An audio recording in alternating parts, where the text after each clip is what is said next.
飯炊けましたよ。はい、あれ。きれいに飯盒は見えないね。はい。で、これ水入れて、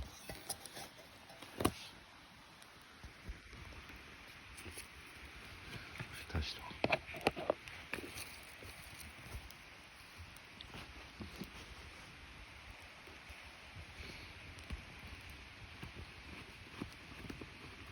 よし。あとカレー、レトルトカレーを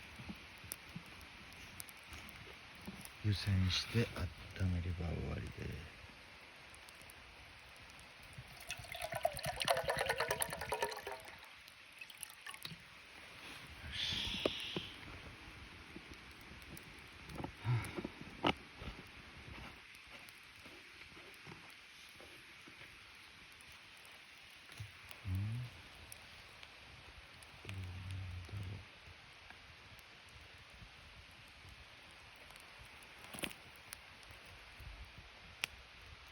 あった。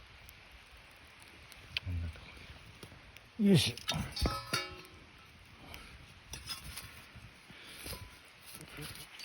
んなとこかな。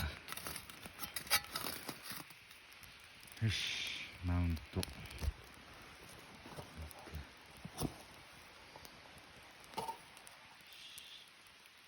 で、カレーを温めて、まずはお湯を作ります。